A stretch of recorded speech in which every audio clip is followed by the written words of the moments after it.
Di sebuah desa terpencil di lereng gunung, Samsul, seorang tukang jagal miskin, hidup bersama istrinya Siti dan anak mereka yang masih kecil, Rian, yang menderita penyakit parah dan membutuhkan biaya pengobatan besar. Seperti apa kelanjutan ceritanya? Simak videonya sampai selesai. Semoga kalian yang menonton video ini selalu diberikan kesehatan dan rezeki yang melimpah. Amin. Samsul hidup di sebuah rumah kecil di pinggiran desa lereng gunung. Rumahnya berdinding papan, atapnya bocor di beberapa bagian. Setiap pagi, ia berangkat ke pasar sebelum matahari muncul, membawa pisau potong dan timbangan kecil di dalam ember bekas cat. Ia bekerja sebagai tukang jagal kecil-kecilan, memotong kambing atau ayam pesanan warga. Pendapatannya tak seberapa, kadang cukup buat makan, kadang tidak. Istrinya Siti jarang keluar rumah, ia lebih banyak di dapur atau di kamar, merawat anak mereka Rian, yang sudah lama sakit. Badan anak itu kurus tinggal tulang, kulitnya pucat kekuningan, batuknya tak berhenti, dan kadang bercampur darah.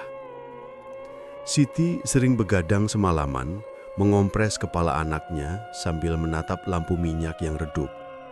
Samsul sudah berusaha semampunya. Ia bawa Rian ke puskesmas, tapi obat yang dikasih cuma bikin lemes. Waktu mereka ke dokter di kota, biaya perawatan malah bikin Samsul pusing. Dokter bilang penyakit Rian perlu pengobatan khusus dan rawat inap. Biayanya bisa sampai jutaan rupiah. Samsul cuma bisa terdiam waktu itu karena uang segitu bahkan tak pernah ia pegang seumur hidup. Setiap malam setelah pasar tutup, Samsul biasa duduk sendirian di musola kecil di belakang rumah. Di sana ia menyalakan lampu teplok dan berdoa. Ia minta agar anaknya diberi kesembuhan, agar rezekinya dilapangkan. Tapi doa itu terasa hampa. Hari berganti tapi keadaan tidak berubah. Justru makin buruk. Rian makin lemah, makan pun susah. Siti pun sering menangis diam-diam di dapur, takut suaminya melihat. Suatu sore, hujan turun tipis. Samsul duduk di lapaknya di pasar yang hampir kosong. Dagangannya hari itu tidak laku, hanya beberapa potong daging kambing yang mulai mengering. Ia termenung sambil memainkan pisau di tangannya. Orang-orang sudah pulang, pasar mulai gelap, tapi ia belum juga beranjak. Di saat itulah, seorang pria asing datang menghampirinya. Orang itu tinggi, pakai baju hitam panjang dan celana gelap. Wajahnya bersih, tapi tatapannya tajam. Ia berdiri di depan lapak Samsul tanpa bicara lama. Hanya menatap daging yang ada di meja, lalu menatap Samsul. "Aku dengar kau tukang potong yang paling rapi di sini," kata pria itu dengan suara tenang. Samsul hanya mengangguk kecil. "Ya, cuma potong kambing, ayam. Kalau sapi, biasanya saya bantu di tempat jagal besar." Pria itu tersenyum samar. "Aku dengar juga, kau lagi butuh uang banyak." Samsul spontan menatap pria itu. "Kau tahu dari siapa?" Pria itu tidak menjawab. Ia merogoh kantongnya, mengeluarkan rokok, lalu menyalakan api dengan korek batu. Asapnya mengepul di udara lembab sore itu. "Aku bisa bantu kau," katanya santai. "Kalau kau bisa sediakan daging yang spesial." Samsul mengerutkan kening. "Maksudnya daging spesial gimana?" Pria itu mendekat sedikit. "Daging manusia, Sul. Daging yang masih hangat." Samsul spontan tertawa kaku, mengira itu cuma gurauan aneh. Tapi pria itu tidak ikut tertawa. Wajahnya tetap datar, dingin, dan matanya tidak berkedip. Suasana pasar yang sepi tiba-tiba terasa menyeramkan. "Bapak bercanda ya?" kata Samsul mencoba santai. Pria itu menggeleng pelan. "Aku serius, Sul. Aku bayar 10 kali lipat harga kambing. Daging yang segar, bagian apa saja. Aku tak butuh banyak, asal utuh dan masih baru." Samsul mulai tak enak hati. "Saya nggak mainan kayak gitu, Pak. Saya cuma tukang jagal biasa. Pria itu menatapnya dalam-dalam, lalu menaruh amplop coklat di atas meja daging. Itu uang muka. Kalau nanti kau berubah pikiran, tinggal cari aku di belakang pasar dekat gudang kosong. Setelah itu pria itu berbalik dan pergi tanpa banyak bicara. Langkahnya pelan tapi mantap, meninggalkan jejak lumpur di lantai pasar yang becek. Samsul menatap amplop itu lama. Tangannya gemetar saat menyentuhnya. Ia sempat berpikir untuk membuangnya, tapi rasa penasaran membuatnya membuka sedikit ujung amplop. Di dalamnya ada uang ratusan ribu, beberapa lembar, cukup banyak untuk ukuran dirinya. Jantungnya berdetak cepat. Ia buru-buru menutup amplop itu dan menyimpannya di saku. Sepanjang perjalanan pulang, pikirannya kacau. Ia terus berusaha menepis pikiran kotor yang muncul. Tapi setiap kali teringat wajah anaknya yang terbaring lemah, amplop itu terasa seperti jawaban dari langit. Buat biaya Rian, hanya ini kesempatan yang datang, batinnya bergumam. Tapi ketika ia sampai di rumah dan melihat Siti sedang mengelap keringat di dahi Rian, rasa bersalah langsung muncul. Ia tidak berani menatap wajah istrinya lama-lama. Ia hanya meletakkan barang dagangan di dapur, mencuci tangan, dan duduk di lantai. "Laku nggak dagangannya?" tanya Siti pelan. Samsul menggeleng. "Sepi. Orang-orang sekarang jarang beli daging." Siti tersenyum lemah. "Nggak apa-apa, Sul.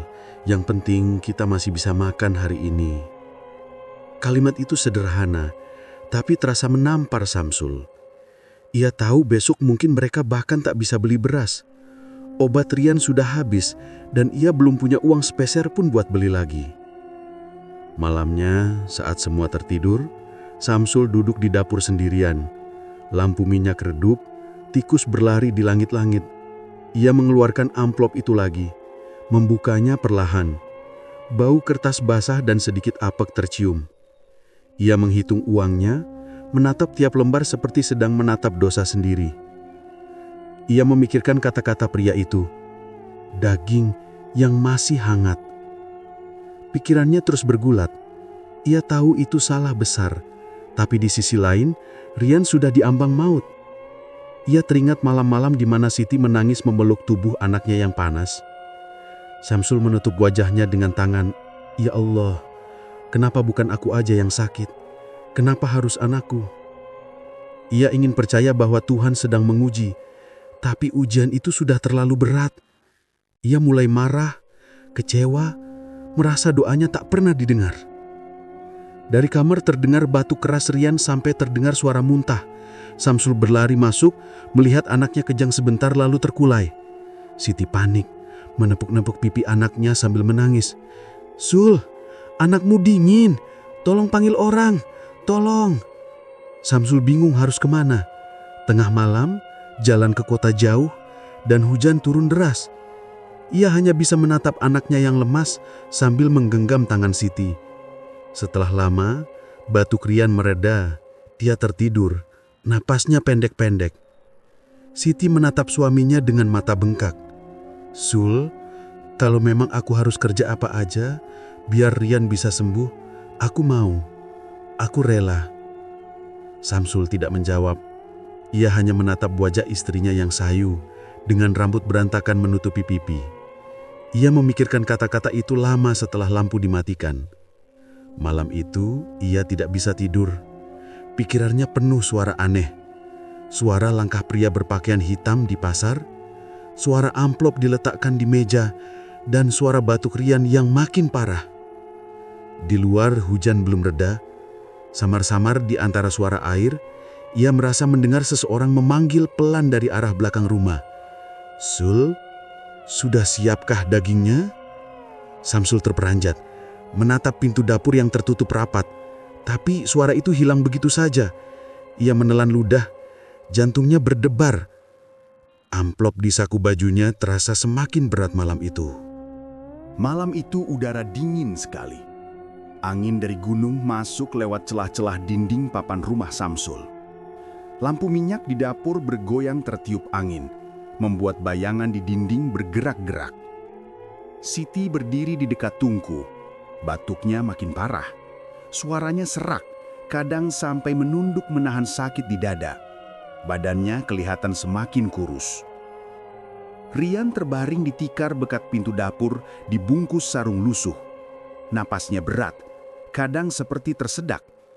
Sesekali Siti berhenti mengaduk nasi, menunduk, dan mengecek suhu badan anaknya. Wajahnya cemas, tapi pasrah. Di ruang tengah, Samsul duduk diam. Amplop coklat yang dibawa dari pasar, ia letakkan di atas meja. Pandangannya tak lepas dari amplop itu. Sesekali ia menarik napas panjang, tapi wajahnya terlihat tegang. Di luar, angin berdesir kencang membuat suara genting berderak. Kalau uang itu dipakai buat bawa Rian ke kota, mungkin anakku bisa sembuh, pikirnya. Tapi uang ini dari mana? Dari orang yang nyuruh aku foto manusia. Ia menunduk, menatap kedua tangannya. Telapak tangannya kasar, penuh bekas luka kecil karena pisau jagal. Aku kerja keras setiap hari, tapi kenapa nggak cukup juga? Gumamnya lirih. Suara batu keras dari dapur membuat Samsul tersentak. Ia berdiri cepat dan menghampiri istrinya. Siti sedang berpegangan pada meja, wajahnya pucat dan berkeringat. "Ti, duduk dulu, jangan maksain masak," kata Samsul sambil membantu istrinya duduk di bangku kecil. Siti tersenyum tipis, mencoba tenang. "Aku cuma mau siapin makan buat kamu. Rian belum bisa makan, kasihan kalau kamu juga belum makan." Samsul menggeleng pelan. "Udah, biar aku aja yang lanjut, kamu istirahat." Tapi Siti tetap diam di situ. Ia menatap panci nasi yang mulai matang. "Sul, aku nggak butuh apa-apa lagi. Aku cuma mau lihat Rian sembuh. Kalau perlu tukar nyawaku, aku rela." Samsul terdiam. Kata-kata itu seperti menghantam dadanya. Ia tidak tahu harus menjawab apa. Hatinya panas, tapi bukan karena marah, lebih karena bingung dan sedih. Ia menatap wajah Siti yang terlihat sangat lelah. Setelah beberapa saat, Siti bangkit pelan dan menuju kamar. Rian sudah tertidur, napasnya masih sesak. Ia duduk di samping anaknya sambil mengelus rambutnya. Samsul memandangi mereka dari pintu. Ada perasaan aneh di dadanya, antara sayang dan ketakutan yang tak jelas. Malam makin larut. Angin dari gunung makin kencang, membuat tirai di dapur bergerak sendiri. Samsul tidak bisa tidur. Ia duduk di lantai ruang tengah, menatap api kecil dari lampu minyak yang hampir padam. Amplop di meja belum juga ia buka lagi, tapi bayangannya selalu ada di kepala. Ia mencoba memejamkan mata, tapi otaknya terus memutar satu hal. Suara pria berpakaian hitam di pasar dengan kalimatnya yang pelan tapi tajam.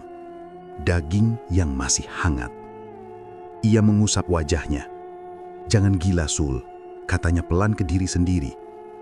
Tapi setiap kali ia mendengar batuk anaknya, rasa nekat itu kembali muncul sedikit demi sedikit. Ia tahu waktu mereka tak banyak. Uang tabungan sudah habis, obat pun sudah tak bisa dibeli lagi. Sekitar tengah malam, Siti keluar dari kamar. Ia membawa baskom kecil berisi air dan kain basah. "Anaknya panas lagi, Sul. Badannya keras kayak batu," katanya sambil menatap suaminya dengan wajah khawatir. Samsul berdiri cepat. "Aku coba cari dukun atau orang pintar ya." Siti menahan tangannya. "Udah, jangan keluar malam-malam. Nanti malah kamu kenapa-kenapa. Kita pasrah aja, Sul." Samsul tak menjawab. Ia hanya duduk kembali, lemas. Ia merasa benar-benar tidak berdaya. Hening melanda rumah. Hanya suara kayu terbakar di tungku yang terdengar. Tapi beberapa menit kemudian, dari arah dapur terdengar suara benda jatuh pelan. Kleng! Seperti pisau yang tergelincir dari meja. Samsul menoleh cepat. "Ti, kamu di dapur?" Dari kamar terdengar suara Siti. "Enggak, aku di sini." Samsul berdiri. Ia berjalan pelan ke dapur. Lampu minyak di sana berayun-ayun. Cahayanya redup. Tidak ada siapa-siapa. Tapi di atas talenan terlihat setetes darah merah segar menetes ke lantai. Ia mendekat. Talenan itu kering, tapi darah itu jelas baru. Tadi nggak ada yang masak lagi, pikirnya bingung. Ia memeriksa tangannya. Tidak ada luka. Ia periksa lantai, tapi tidak menemukan apapun. Tiba-tiba, dari belakang terdengar suara pintu belakang berderit pelan. Ia menoleh, tapi pintu itu masih tertutup rapat. Ia menelan ludah, merasa bulu kuduknya meremang. "Ah, mungkin tikus," katanya pelan mencoba menenangkan diri. Ia mengambil lampu minyak, menunduk untuk memastikan, tapi darah itu tiba-tiba menghilang begitu saja. Lantai kembali kering seperti semula. Jantungnya berdebar. Ia menatap ke arah kamar, takut Siti dan Rian terbangun. Ia kembali ke ruang tengah, mencoba menenangkan diri.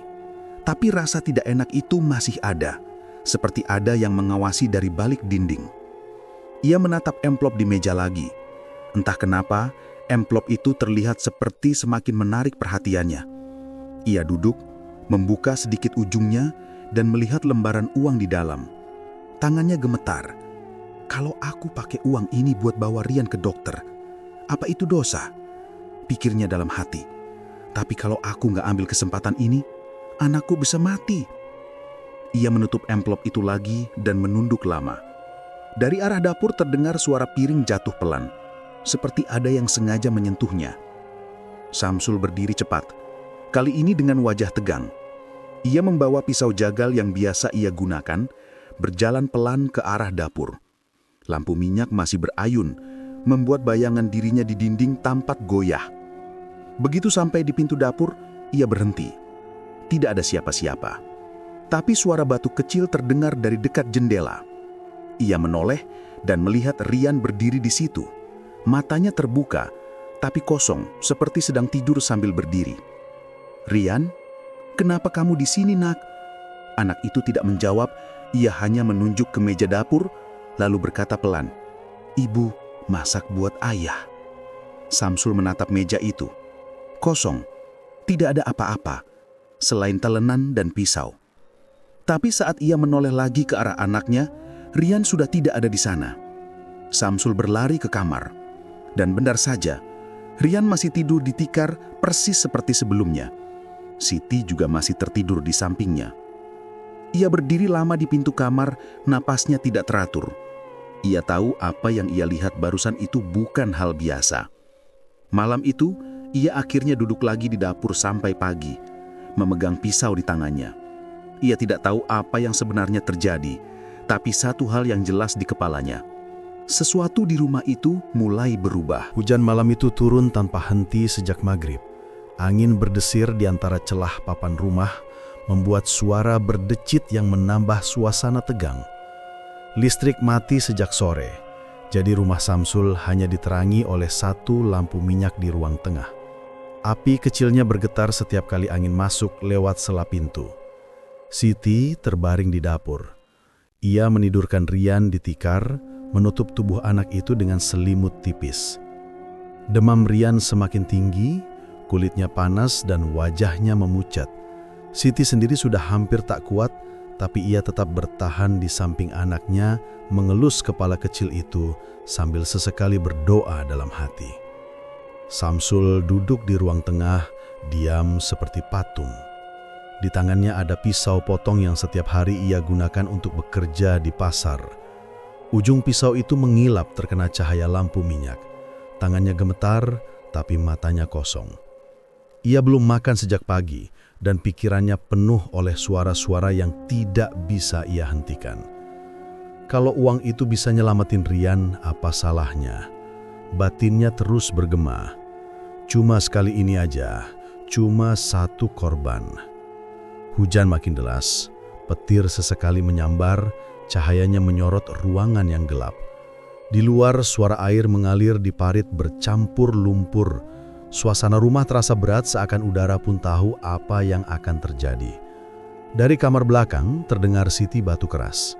Samsul menatap ke arah dapur. Lampu di sana redup, hanya menyorot sebagian tubuh istrinya yang duduk di lantai sambil mengipasi anak mereka. Ia kelihatan lemah sekali, seperti tak punya tenaga. Rambutnya berantakan, bajunya basah oleh keringat. Samsul menunduk lagi. Pisau di tangannya terasa dingin. Ia mencoba berpikir jernih, tapi semakin ia mencoba, semakin kabur logikanya. Ia teringat wajah pria berpakaian hitam yang dulu datang ke pasar.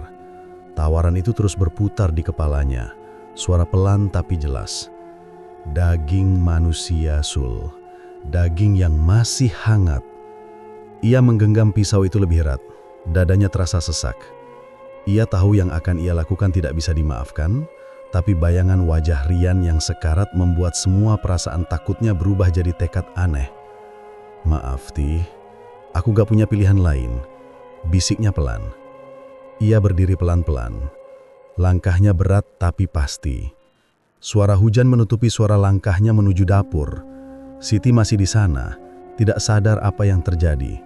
Saat ia sampai di depan pintu dapur, ia berhenti sebentar. Hatinya seperti mau pecah, air matanya keluar tanpa sadar. Siti menoleh pelan, melihat suaminya berdiri di pintu. "Sul, kamu belum tidur?" Suaranya lirih. Samsul tidak menjawab. Ia hanya menatap wajah istrinya lama sekali. "Kamu kenapa?" tanya Siti lagi, heran melihat wajah suaminya pucat dan matanya merah. Samsul menarik napas panjang. "Tih, maaf." Belum sempat Siti bertanya lebih jauh, petir menyambar di luar. Cahaya terang memenuhi luangan sekejap. Dalam momen itu, pisau di tangan Samsul terangkat tinggi. Lalu suara jeritan menggema bercampur petir yang mengguncang genting rumah. Setelah itu hening. Air hujan menetes dari atap ke lantai dapur. Darah menetes dari ujung pisau ke papan. Samsul berdiri lama tanpa bergerak, matanya kosong menatap tubuh istrinya yang sudah terbaring diam di samping Rian. Tangannya bergetar hebat. Ia menjatuhkan pisau ke lantai dan terduduk, mulutnya gemetar. "Apa yang udah aku lakuin?" Suaranya nyaris tak dengar. Ia duduk di lantai lama sekali. Hujan tak berhenti, waktu seakan berhenti juga. Sampai akhirnya, seperti orang kehilangan akal, ia bangkit, menarik tubuh Siti pelan-pelan dan meletakkannya di atas meja kayu di dapur. Wajahnya datar, air matanya sudah habis. Dengan tangan gemetar, ia mulai melakukan hal yang tak terpikirkan oleh manusia waras manapun. Pisau itu kembali ia pegang. Ia memotong, memisahkan, membungkus dengan kain. Ia tidak sadar waktu berjalan. Yang ia tahu hanya satu. Ia harus menyelesaikan pekerjaan ini sebelum pagi. Ketika azan subuh hampir terdengar dari kejauhan, Samsul sudah berdiri di tempat jagalnya di pinggir desa. Hujan masih menetes, udara dingin menggigit bulang. Ia membawa beberapa bungkusan daging yang dibalut kain putih. Kotak pendingin kecil di sampingnya sudah diisi penuh. Matanya sembab, tapi ia tidak menangis lagi. Ia cuma diam. Menjelang pukul 3 dini hari, suara langkah terdengar dari arah jalan belakang. Pria berpakaian hitam muncul dari kegelapan, membawa payung besar. Wajahnya tetap sama dinginnya seperti pertama kali mereka bertemu. "Sudah selesai?" tanyanya pelan. Samsul hanya mengangguk. Pria itu membuka salah satu bungkusan, memeriksa isinya dengan teliti. Ia mengangkat sedikit potongan daging itu ke hidungnya, mencium sebentar, lalu tersenyum tipis. "Bagus, Sul, dagingnya masih hangat." Samsul menunduk, tak sanggup menatapnya. Ia merasa seluruh tubuhnya gemetar, bukan karena dingin, tapi karena rasa bersalah yang begitu besar. Pria itu membuka karung kecil dari tangannya, lalu meletakkannya di atas meja kayu. "Ini bayarannya, lebih dari yang kujanjikan." Samsul tidak menjawab. Ia hanya menatap lantai yang sudah basah oleh darah dan air hujan. Pria itu mengambil satu potong daging, memasukkannya ke dalam kantong plastik hitam, lalu berjalan pergi tanpa menoleh. Setelah langkah pria itu menghilang di jalan gelap, Samsul duduk di lantai, tangannya menutup wajah. Ia menangis tanpa suara. Air matanya bercampur dengan darah yang menetes dari meja. "Maaf, Ti, maaf." Ia berkata berulang-ulang, tapi kata-kata itu tak mengubah apapun. Tubuh yang tadi ia potong-potong sudah tidak bisa hidup lagi. Menjelang pagi, hujan mulai reda. Cahaya abu-abu dari langit masuk lewat celah atap. Samsul memandangi meja potongnya yang kotor. Ia ingin membersihkan semuanya, tapi tubuhnya sudah tak kuat. Ia hanya duduk di lantai sampai matahari muncul. Ketika ayam berkokok, ia baru sadar ada suara dari luar rumah. suara anak kecil, Rian. Bu, aku haus. Samsul langsung bangkit dan berlari ke rumah. Di dapur, Rian duduk di lantai, kebingungan. Ia menatap ayahnya dengan mata yang masih sayu. Ibu mana ya? Samsul tidak bisa bicara. Ia hanya berdiri di depan anaknya, wajahnya pucat seperti mayat. Rian menatap ke arah meja dapur, lalu menunjuk, "Tadi ibu di situ ya. Ibu masak, tapi ibu gak ngomong." Samsul menoleh pelan. Meja dapur sudah bersih, tak ada darah, tak ada apa-apa. Seolah semua yang terjadi semalam cuma mimpi. Tapi pisau potong di sudut meja masih ada, dengan bekas merah di ujungnya. Samsul menelan ludah, lalu memeluk anaknya erat. "Ibu lagi keluar, Nak," katanya lirih, berusaha tenang. Rian mengangguk pelan. "Aku mimpi ibu nangis ya." Samsul terdiam lama, matanya berkaca-kaca. Dalam hatinya ia tahu, mimpi itu bukan cuma sekedar mimpi. Hari itu, ia tidak pergi ke pasar. Ia hanya duduk di ruang tengah, memandangi karung uang yang diberikan pria berpakaian hitam itu. Di luar, langit masih gelap meski sudah siang, udara dingin terasa menekan dada. Untuk pertama kalinya, rumah kecil itu benar-benar terasa kosong. Sudah hampir seminggu sejak malam itu. Sejak Samsul menyerahkan daging pada pria berpakaian hitam, hidupnya berubah total. Rian yang dulu lemah dan sekarat, kini bisa duduk dan bahkan mulai tersenyum lagi. Nafasnya tidak lagi tersengal, badannya mulai berisi. Dokter puskesmas yang datang memeriksa pun heran. "Anak ini pulih cepat sekali," kata dokter sambil tersenyum. "Obat yang kemarin aja belum habis, tapi kondisinya sudah jauh lebih baik." Samsul hanya mengangguk, tidak berani menatap dokter terlalu lama. Dalam hatinya rasa syukur dan rasa bersalah bercampur jadi satu. Ia senang anaknya sembuh, tapi setiap kali melihat wajah Rian, hatinya terasa seperti ditusuk. Di rumah semuanya tampak normal, tapi di dalam kepala Samsul tidak ada yang benar-benar normal lagi. Setiap kali ia melewati dapur, ada bau amis yang muncul entah dari mana. Padahal ia sudah membersihkan semuanya. Lantai sudah disikat, meja digosok pakai sabun, bahkan sampai menabur kapur barus di sudut ruangan. Tapi bau itu tetap ada. Bau seperti daging mentah yang sudah lama disimpan.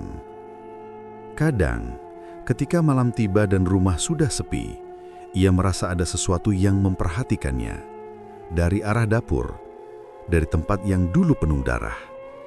Ia tak berani menoleh lama-lama, takut apa yang ia lihat bukan cuma bayangan. Suatu sore, Rian duduk di ruang tengah sambil menggambar di buku bekas sekolahnya. Ia tampak bahagia. "Ayah, nanti kalau aku sembuh total, kita jualan lagi ya," katanya polos. "Aku pengen bantu ayah di pasar." Ia hanya tersenyum tipis. "Iya nak, nanti kita jualan lagi." Tapi dalam hati ia tahu, dagangan yang terakhir kali ia jual bukanlah kambing atau ayam. Ia berusaha keras melupakan semua itu, tapi setiap kali melihat pisau potong di dapur, peristiwa malam itu seperti muncul lagi di kepalanya, jelas dan hidup. Malamnya hujan turun lagi, tidak sederas waktu itu, tapi cukup membuat udara dingin menusuk. Samsul duduk di ruang tengah sambil menatap amplop uang dari pria berpakaian hitam. Isinya masih banyak, tapi ia tidak tahu mau dipakai buat apa. Setiap kali menyentuh uang itu, tubuhnya terasa panas. Tiba-tiba, dari kamar Rian, terdengar suara anak itu memanggil.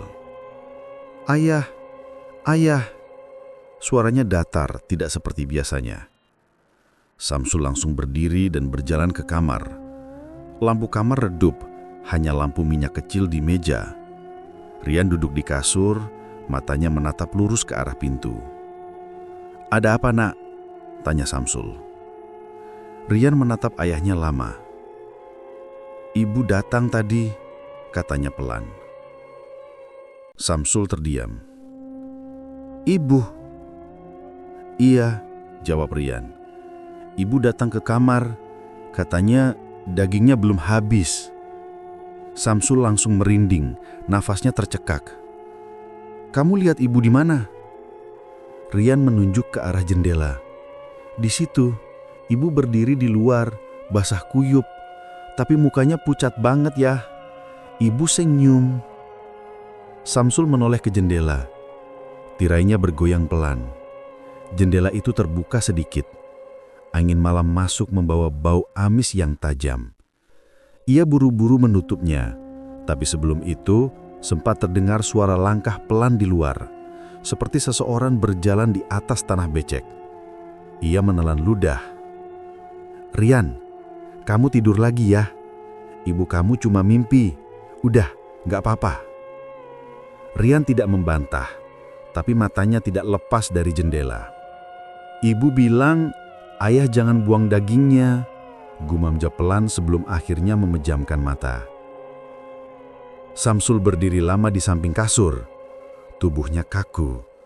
Hujan di luar makin deras, dan suara langkah basah tadi terasa makin dekat. Ia berjalan pelan ke dapur, membawa lampu minyak. Begitu sampai di sana, dadanya langsung sesak. Lantai dapur yang tadi sore bersih kini terlihat basah. Ada bekas lumpur dari pintu belakang menuju ke meja potong. Di atas meja, pisau potongnya sudah tidak di tempat semula. Ia yakin benar tadi sore pisau itu ia letakkan di rak tinggi, tapi sekarang pisau itu tergeletak di atas meja, basah dan berlumur tanah. Ia melangkah pelan-pelan ke arah meja, mencoba melihat lebih jelas. Saat ia hampir menyentuh pisau itu, tiba-tiba terdengar suara air menetes dari langit-langit.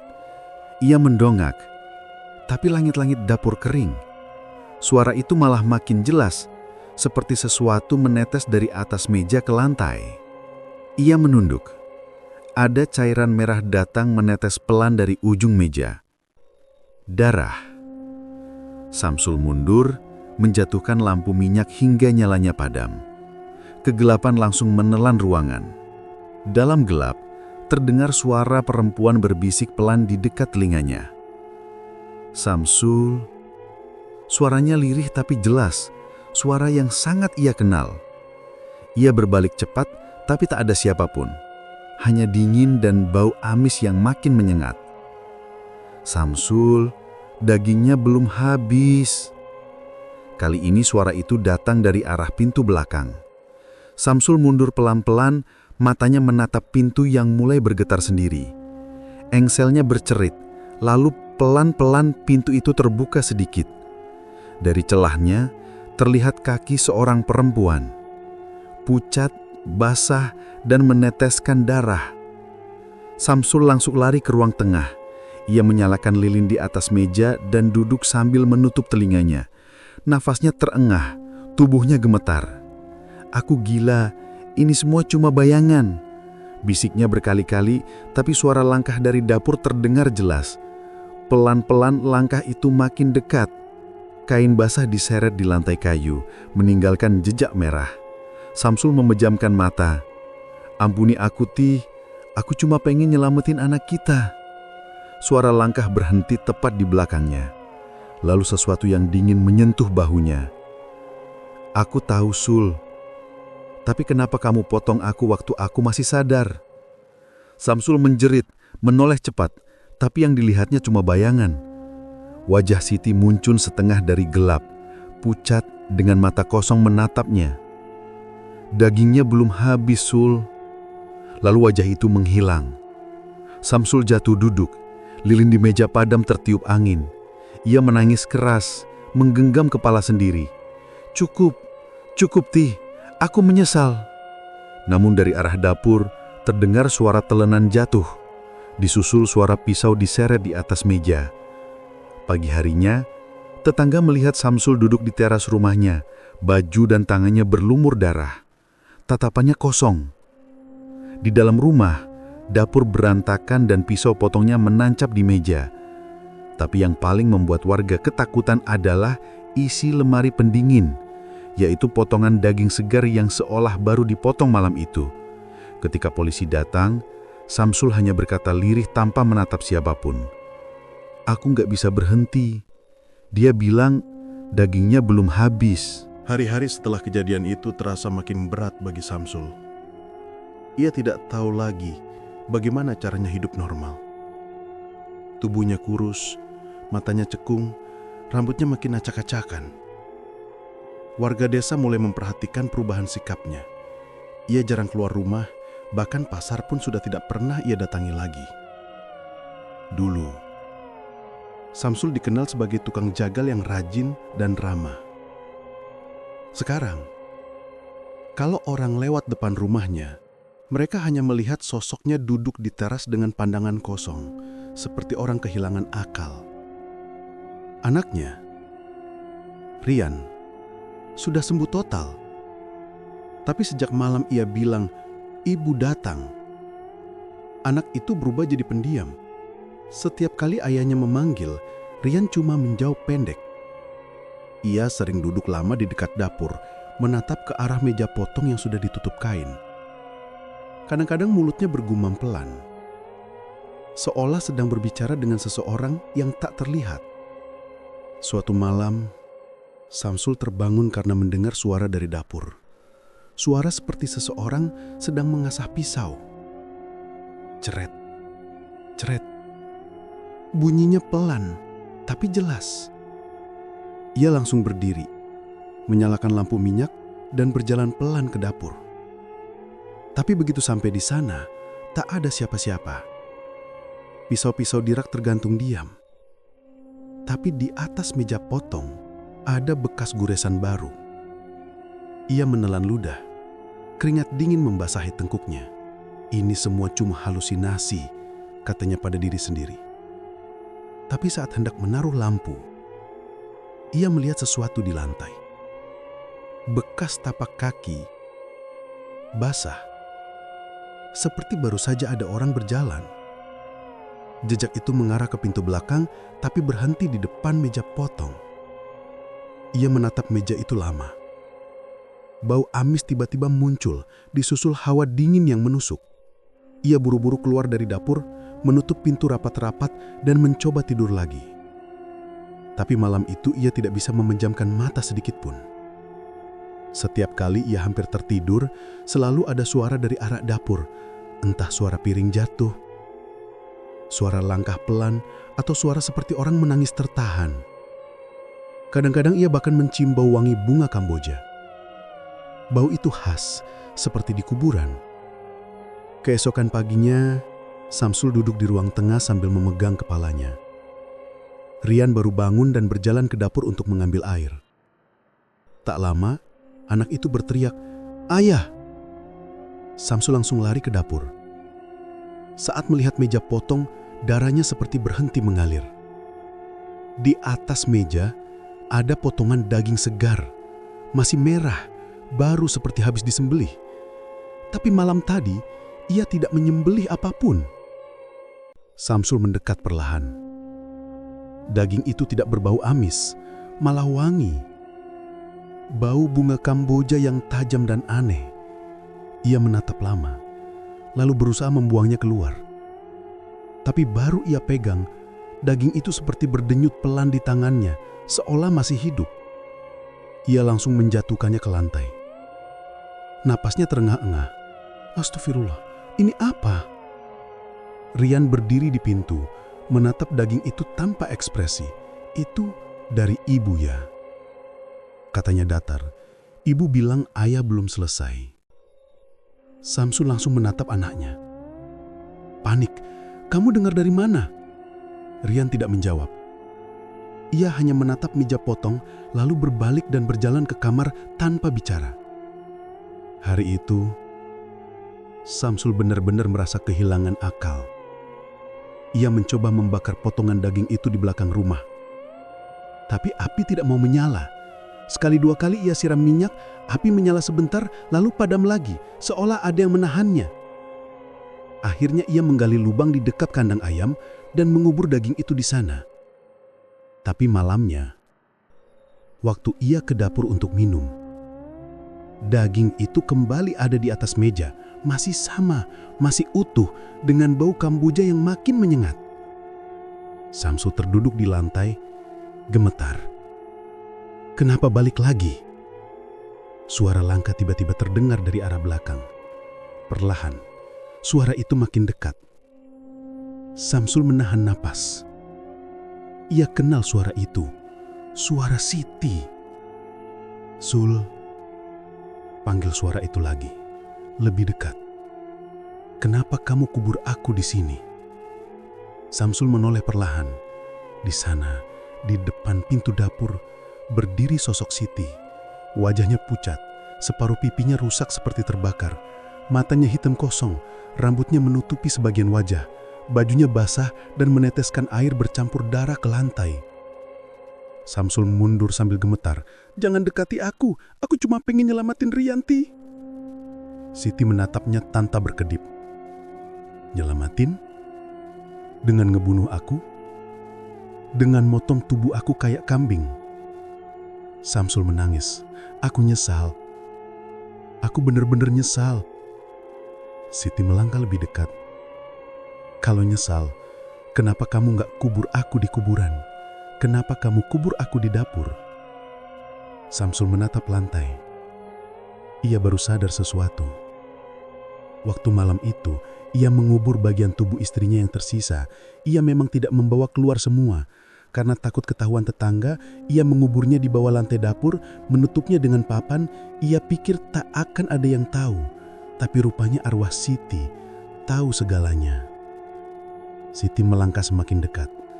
"Dapur ini kuburan aku, Sul. Selama kamu masih hidup, aku gak akan diam." Samsul munggur sampai punggungnya menabrak dinding. "Ampuni aku, Tih. Ampuni aku." Tiba-tiba lampu minyak padam. Gelap total. Hanya suara langkah pelan terdengar di sekitarnya. Sesuatu dingin menyentuh wajahnya. "Aku lapar, Sul. Kamu janji mau kasih daging buat aku, tapi sekarang gantian. Aku mau bagi rasa lapar ini sama kamu." Samsul menjerit sekencang-kencangnya. Tetangga yang rumahnya tak jauh mendengar jeritan itu dan datang keesokan paginya. Tapi waktu mereka buka pintu dapur, Samsul sudah tidak bernyawa. Tubuhnya membeku di lantai dengan wajah ketakutan dan mata terbuka lebar. Di sebelahnya, pisau potong menancap di lantai, dan di meja potong ada 2 potong daging segar, satu besar, satu kecil.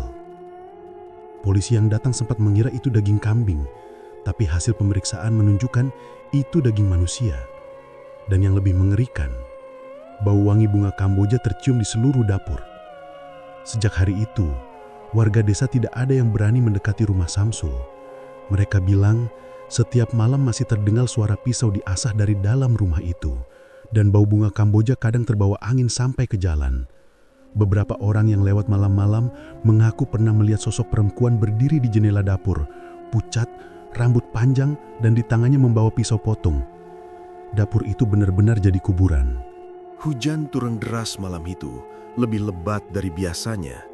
Petir menyambar-nyambar di langit, menerangi rumah Samsul yang kini terasa seperti rumah kosong. Rian sudah tidur di kamar. Tubuhnya jauh lebih sehat dari sebelumnya, tapi matanya sering menatap kosong.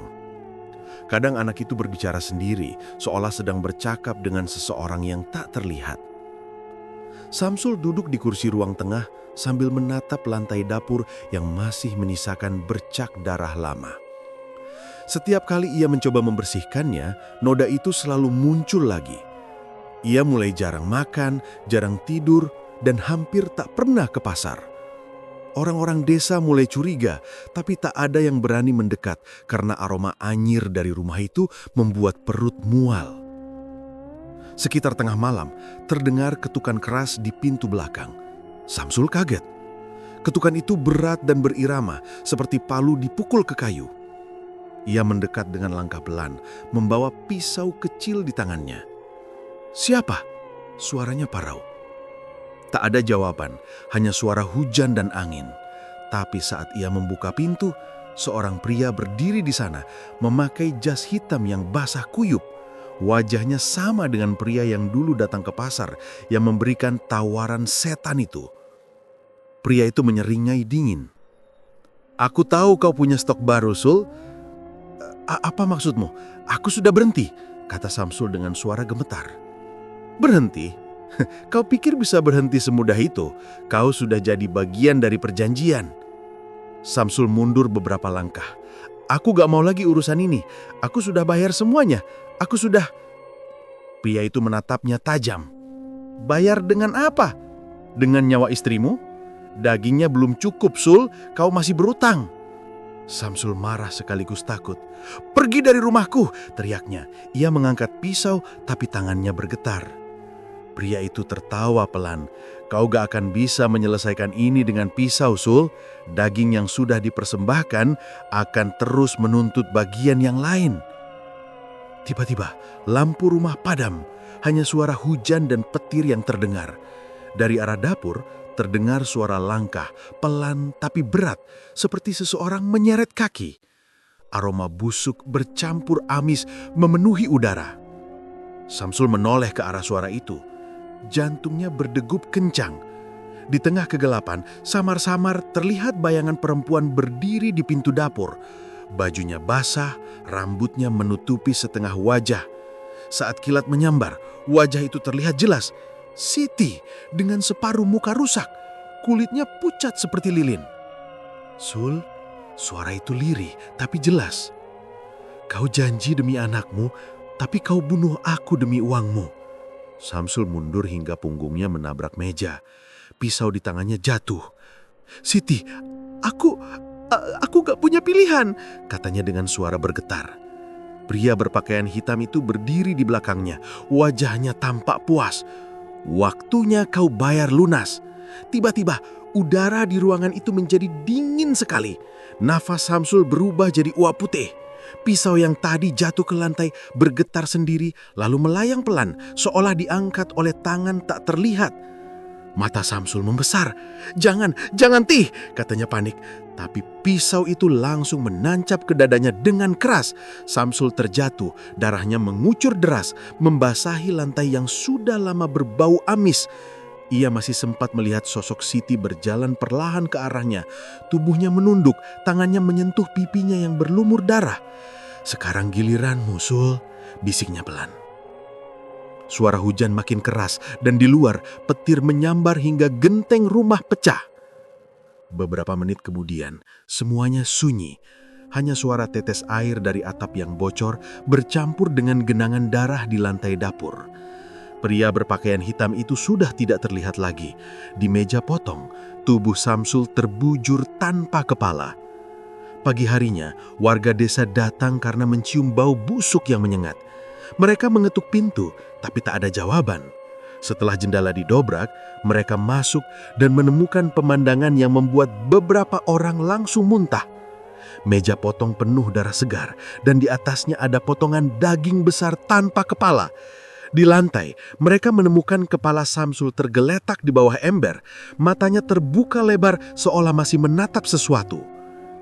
Di sudut dapur, Rian duduk diam, memeluk kain daster robek milik ibunya. Matanya kosong, tidak menangis, tidak ketakutan. Ia hanya berkata pelan, berulang-ulang dengan suara datar. Ayah jual daging ibu biar aku sembuh. Sekarang ibu jual daging ayah biar tenang. Warga saling pandang, ngeri. Beberapa mencoba menarik Rian keluar dari rumah, tapi anak itu menolak. Ibu masih di sini, katanya, sambil menunjuk ke arah dapur. Saat mereka melihat ke sana, talenan dan pisau besar tergeletak dan di atasnya ada potongan daging baru yang masih meneteskan darah segar. Setelah kejadian itu, rumah Samsul ditinggalkan. Tak ada yang berani lewat depan rumah itu, apalagi masuk ke dalam. Setiap malam, dari arah dapur terdengar suara orang sedang mengasah pisau dan aroma amis yang terbawa angin sampai ke jalan. Beberapa warga yang nekat melewati rumah itu saat subuh mengaku melihat sosok perempuan berdiri di dekat jendela dapur sambil menatap keluar. Bajunya basah, rambutnya menutupi wajah. Kadang terlihat anak kecil duduk di lantai seolah sedang menunggu sarapan.